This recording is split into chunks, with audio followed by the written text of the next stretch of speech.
Alright, recording episode 12, Tall Talks.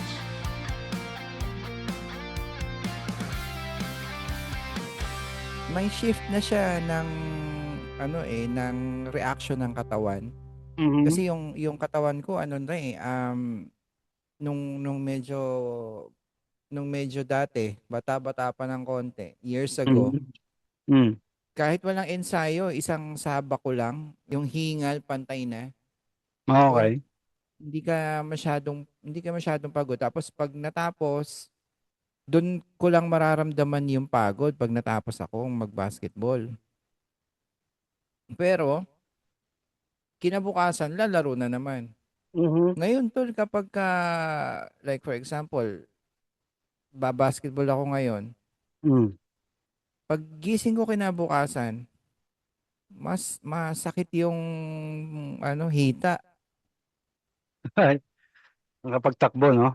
Oo, pag takbo, tapos sa takbo, kumbaga parang gusto ng isip. Ayun pala, isa pa yon sa basketball.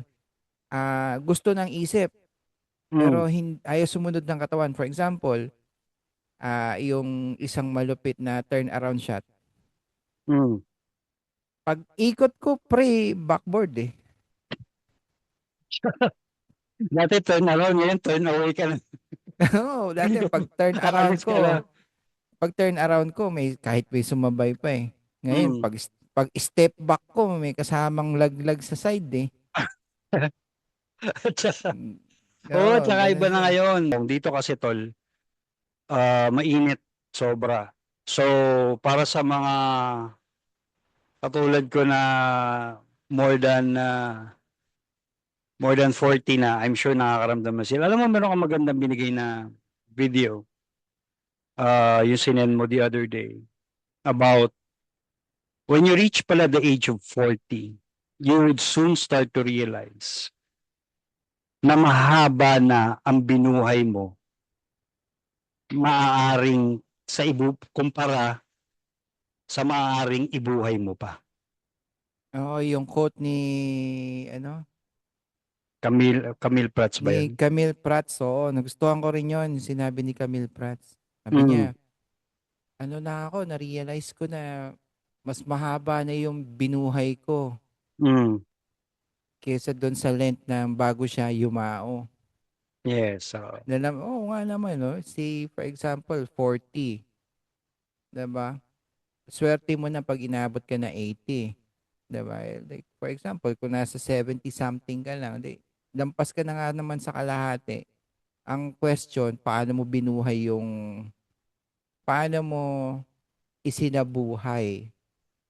Yung 40s. 40 years mo sa mundo? Yan. Alam mo tol, yung mga yan, pag naiisip mo na daw yung mga ganyang bagay, sign na yan na tinatanggap mo na o nasa tito stage ka na. When you start thinking about the life that you have lived. So ang Oo, tanong, ano pa ang sa palagay mong mga umpisa ng tito or tita stages? Like sige. nabanggit mo kanina, o magano tayo tala, maglaro tayo para may na mabibig. Sabihin, alternate kailangan may mabigay ka without repeating. Paano Okay. yan? Paano yan? Ay, yung paramihan lang tayo na, ibig sabihin, magsabi tayo ng mga alam natin na signs of tito and tita stages. So, Sige, for umpisahan example, mo. sabi mo kanina, which is hindi ko nababanggitin, I'll give a different entry, sabi mo, sumasakit na yung tuhod mo. Oo, okay. Sumasakit yung hita mo. Oh, di ba? Mm. So, those are signs. So magbibigay tayo, I Sige. guess, based on personal experience. So, hindi ko nababanggitin yung masarap matulog, no? Hindi Okay. ko nababanggitin yung masarap matulog. Ang isa sa mga signs ng mga at sa mga katol po natin, ano, maaari niyong i-chat or mag-comment kung meron mga kami makakalimutan or probably mag-thumbs up naman kayo kapag agree naman kayo sa binigay namin na signs of tito and tita stages. So isa sa mga signs para sa akin ng mga tito o tita stages pag kayo po ay may maintenance na. Hmm. Entry na ako tol, ah. Sige. Ikaw. Ah, ano ba sinabi mo? Akala ko yung, ano ba sinabi mo? Nag-aantay ako. May sinabi nga na ba? Oo, yung sign up, ay yung magme-maintenance ka na. Nagme-maintenance ka na. Oo. Ikaw. Masak, ma, um, da, may masakit sa batok. Masakit. Masakit. Nagsama yan. Masakit. Nakatagyawat lang. Nakatagyawat lang. Masakit sa batok mo. Tagyawat yan. O, Hindi. talaga. Hindi. Masakit sa... Daya mo ko tol eh. Hindi. Yun nasa isip ko eh. Tol, kahit na Ah. sinong tao, kahit na sinong edad, pwedeng sumakit ang batok. Hindi, pag may tagyawat, o may pagsa, hindi tayo dito. Stage, Hindi. Hindi, ano, may usip ano. mo. Dalawa lang Meron tayo. nga. Masakit nga dito. Ah, Parang, parang aware. yes. Parang, eto, Oo, naglalakad ka. Tapos, mainit. oo. Naglalakad ka, mainit. Dati wala ka namang, ang nararamdaman mo dati, masakit sa balat kasi mainit. O Mm, kaya, kulang sa, hanap ka ng presko mm, na lugar. O kaya, malilim or mahangin na lugar. Ito, mm. pag naglalakad ka, sa kainitan, imbis na yun nung hinahanap mong comfort sana ng katawan mo, hanap ka ng lilim, hanap ka ng hangin, napapansin mo, masakit yung batok mo. Pinaprioritize. Wala akong pakialam kahit mahinita kayo. No? Basta masakit batok ko. Wala akong Masakit yung batok mo. Tapos nagtatanong ka, pakialam. ano to? Hindi mo na alam yung nangyayari. Hindi Oh, mo ito pa. alam. Ah, Ito pa, tol. Ah. Isa pa sige. tong para sa akin, to sign to ng nasa tito and tita stage ka na. Ako tol, ang pinagbibili ko ngayon ay mga tools sa bahay. Tools sa bahay. Tools, screwdriver, mga Ah, pang buting-ting ba, ganun. ah, Ang mga middle-aged man na, na hobby. ah, Yan. Naging ah, hobby na ako tol. ah. Ako,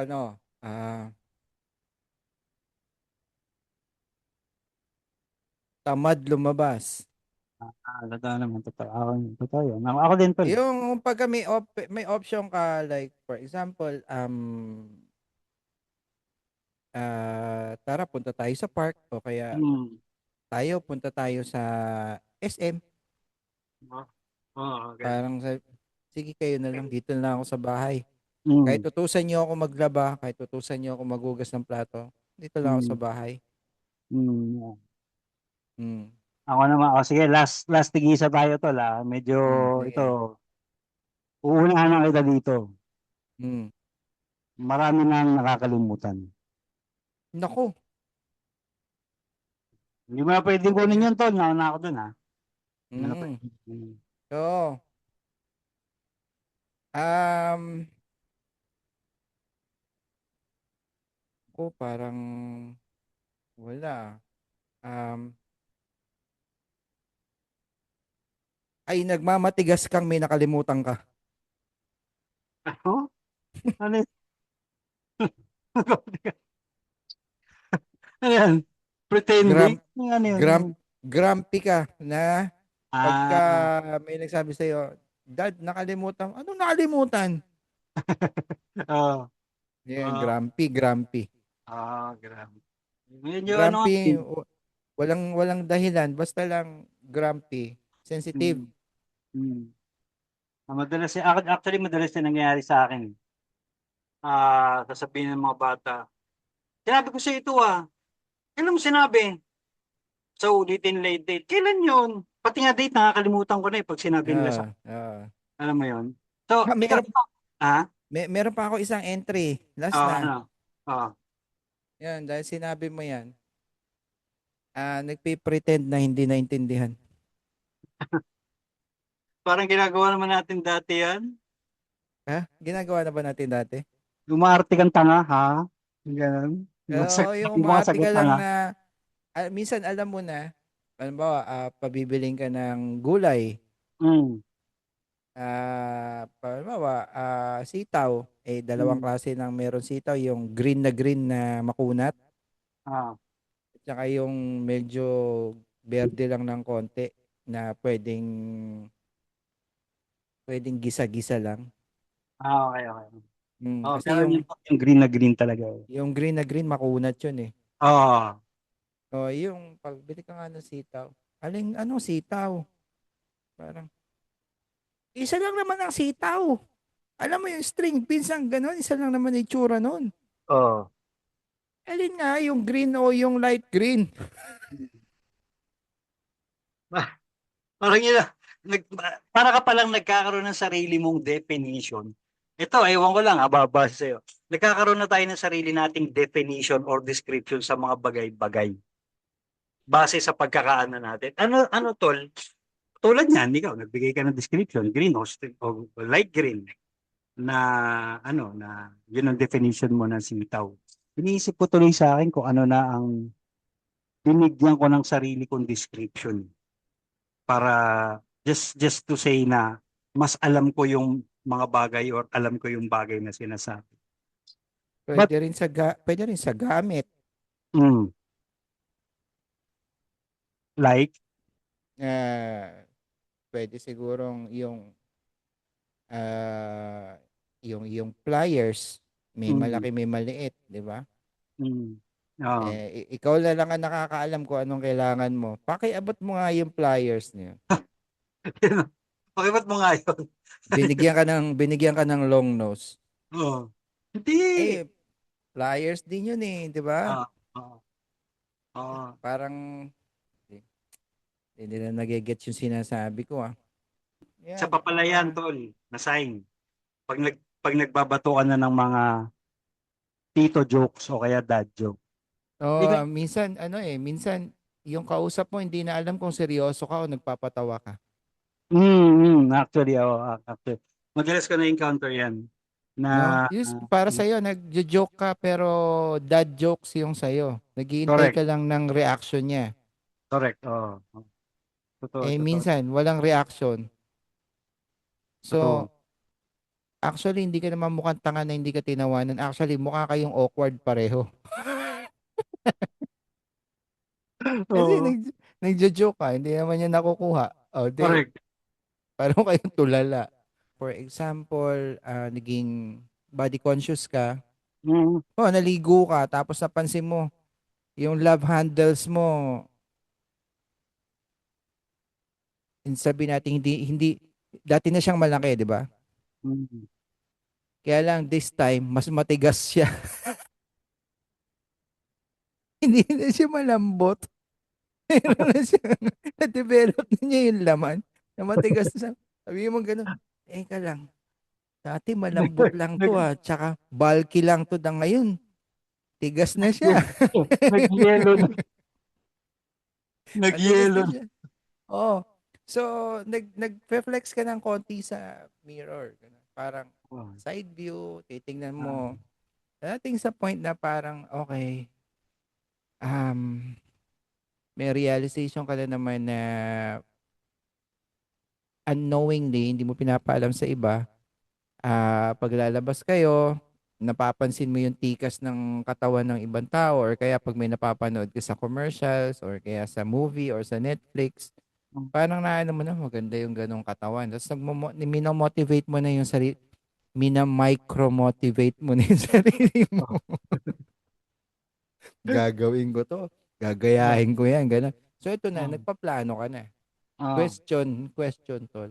oh. Um, Gaano ka-importante sa mga titos na kagaya natin Mm. yung pagbabalik ng dati mong physical na form. Okay. Importante ba siya? Okay. This is my TOL. TOL ko to. Importante siya Think, ba? this is Um, you're just thinking out loud. Correct. TOL. Importante siya for me because yun yung magpapatotoo sa iniisip ko na mahaba na ang binuhay ko sa maaaring ibuhay ko pa. Although Mm. life in general is really unpredictable, a healthy person, and God forbid, something bad happens, just in a snap, tol, 'di ba? Yes. We all know Mm. that for a fact, regardless of your age and your health condition or your health current health Mm. state, 'di ba? In a snap, Mm. it's gone, it's done, you're out of here. Mm. Na sometimes mas naiisip ko lang siya ngayon madalas, parang baka gigising pa kaya ako bukas. Tulog ako Mm. ng tulog, baka mamaya hindi na ako magising. Parang problema, yun naman ang gusto ko, matulog. So, it's for me, it's very important because that will somehow move me farther dun sa iniisip ko. Hindi ko na iniisip tol yung ano eh.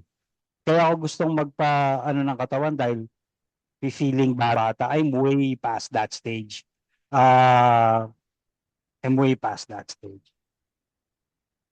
I guess ang talagang reason ko for doing it is just to preserve na lang at least one more day. Yun lang. Hopefully, Mm. I can preserve another day. Ako dumating ako sa point na ang iniisip ko ngayon is one last push. Ewan ko kung normal yun Minsan nga Mm. ayokong i-verbalize yun. Baka mamaya mali yung dinig ni universe Oh. One last push pala, push kita ayoko naman ng gano'n. Baka may mangyari sa akin. Ayoko pa Habang, naman. habang naglalakad ka sa hagdanan no one last push. Oo. Oo. What I mean to say is careful na ako sa mga like for example sa mapapasukan na trabaho, Mm. gaano ako katagal sa trabaho, gaano ko katagal gagawin yung sa pagtatrabaho, dapat gaano kalaki yung maiipon ko. Yeah. Yan. Nandun nasa ganong stage na ako na dapat may purpose siya while you're doing work. Kasi Mm. dati, to compare, nung nag-start ako, I don't care much about sahod. Okay. Ang Okay. habol ko is yung ma-promote, ego, Okay. Mm. na meron ako masasabi sa sarili ko na achievement, Mm. pero maliit yung sahod. Mm. Yung ganun. Opposite na this time around nung nagtito pace na ako, baliktad na. Mm. Parang ayaw ko na ng masyadong malaking responsibilidad. Gusto ko yung simple lang. Mm. Actually, pwede pa rin, no? And some other way, pwede pa rin siguro mag-lead, no? Isa pa tol, isa pa sa mga, ito hindi ko alam. Maaaring may mga matutuwa rito, maaaring hindi. Isa Mm. daw sa mga signs na ikaw ay nagtitito na. Pag hinabol ka ng aso, dati, nung bata tayo, di ba tatakbo ka eh. Dahil alam Ah, mong makakatakbo ka pa eh. ah. Ngayon hindi na eh. Shh! Uy! Shh! Ching! Listen! Hey! Asa ka ganito? Pi- Tatakbo. dati, pinapaalam mo sa aso na mas mabilis kang tumakbo sa kanya. Oh. Ngayon, pinapaalam mo sa aso na mas matapang ka sa kanya. Yun na yung wisdom mo. Ay, tested ka na eh. Kaya Sabi tala. nga, Di ba umabot. gumagawa? Kasi loko ka. Umabot ako sa ganitong edad tapos tatakotin mo ako. Hmm? Ah, Mas sige. matapang ka sa aso. Ano? Ah, Oo, Ano nangyari? mga sa mga signs eh, tumatapang ka sa buhay habang umiidad kayo. Though sabi nila tol, being old doesn't mean being weak, but being wise. Yun lang.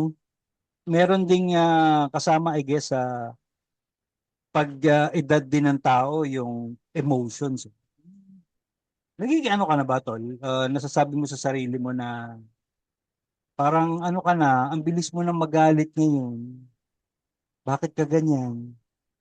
Oo, ewan ko, parang baliktad sa akin ngayon. Nung medyo years ago, Mm, pag nagalit ako, all out. mm. Ngayon, medyo mas, ano na, mas controlled. Eh, minimalist ka nga kasi. Ayun lang. Pati galit mo, miniminimal mo. Hindi, Ay, hindi, ganun. recently lang yan, recently lang yan, pag nagagalit na controlled na. Ah, Parang, it doesn't make sense na, ano ba yun? Parang sa akin, maitawid ko lang yung message ko. Hindi ko isipin kung masakit o hindi. Kasi galit na galit ka na nga eh, di ba? Maitawid ko lang yung message na yon. Pababayaan ko na yon. Parang ganun. Bahala kayo. Sige, basta nasabi ko na. kung ako man ay mag-exercise ulit, it's simply to at least feel good about today. I have accomplished something that I wanted. But I don't Mm. really see any long-term gain from getting back into shape. But I would love to get back into shape. Ako rin, gusto ko rin makabalik sa shape. Ganda Mm, yung dating form. Pero mm. sorry, to think about it, parang ngayon, parang psychological na lang siya. Para psychological, magpupush up ako. Mm. Oh, ganun ka, pagod ka. Oh. Kaya tubig. Bakit? Nag-ano ka eh, push up ako mga 25 times ako nag-push up eh. Masakit sa likod. Sa utak mo. Wait, tubig. Push up ako eh. Oo. Tapos minsan meron akong gising eh sa gitna Oh, ng tulog. oh, Yun, natutulog ka. Tapos mga 3 oras pa lang, titindig ka. oh, Tatanungin ka, oh, ba't nagising ka? Hindi, oh. nagpapahinga lang ako. Ay, mahirap matulog ng dire-diretso. Alangan magpahinga. Kaya tumayo ako. Oh, sige na, tutulog ako ulit. Balik sa tulog. Oo, oo, tol. Nakapagpahinga na ako. Oh, babalik ka sa tulog. Oo, kasi nga daw, ang mga may edad na, may ikli na lang daw ang tulog niyan, di ba? Ang tawag nga nila dyan, tulog manok. Nako, nararamdaman ko na yan. To, paano kaya yan? Tulog manok. At Normal ba saka yan? yan, gumigising, ha? Dati in denial ako eh. Naipit ako sa edad na 30 lang eh. Hmm. Ngayon, nagdadalawang isip ako kung maglalakad ako sa init ng araw. Ipasok na sa tiyemba to. Tingnan mo Baka yung sumakit yung bato ko dito. Wala akong pakialam sa init kahit masunog pa yung bumbunan ko. Importante sa akin yung batok. Baka mamaya may pumutok dyan. Okay. Oo, tol, delikado yan. Yan, Ah, may nararamdaman ka dito na parang hindi mm. normal ah. Parang gano'n. Oo, madalas mong inaagod yan. Isa rin yan eh. Mapapansin mo pag medyo nasa middle age ka na, madalas mong ginaganyan yung sarili mo eh. Oo. Madalas mo kinakapa-kapa yung katawan mo. At saka totoo nga tol talaga na sa mga katol natin, hindi po dito sa Pilipinas, hindi biro ang init. So para po sa mga middle age na katol natin diyan, mag-ingat po kayo pag kayo nakakaramdam na ng konting ah, pitik sa batok, abay, mag-ingat po kayo. Ay, napag-uusapan natin yung mga, ano bang pwede mong sabihin niya, symptoms ng Symptom. pagiging tito? Mm. Ano naman ang perks niya bilang nasa tito phase ka na? Ah, sige. Ako muna. Mm. This is for myself. I feel that I am more assured of what I'm doing. Mas certain ako sa mga galaw ko, tol. Kumbaga, I think less of distractions. I know what to focus. I have somehow trained myself to think of things that I want to do. Dahil nga alam ko, limited na yung pwede kong gawin. So kaya mostly, pag it requires a lot of physical activities, parang next, ganon. So I guess that's the perks. Dahil nga sa gusto mong simple na lang yung buhay mo, you try to declutter. Last time pinag-usapan natin emotional decluttering. I also try to do mental decluttering. I do that a lot. Mm, mm, mm. Same tayo, ganyan din ang isip ko. Kaya ako natanong, gusto ko lang ma-assure na normal yung takbo ng isip ko. So normal pala kasi nasabi mo. Ganyan din ang isip ko. Imbis na, hindi naman sa nagsho-shortcut. Ah, Kaya lang, I can save a lot of energy yes. doing that. Nasa Mhm. tamang timing, nasa tamang tempo. Hindi ako nagpapanik, hindi ako nagmamadali. Mm, Sakto lang.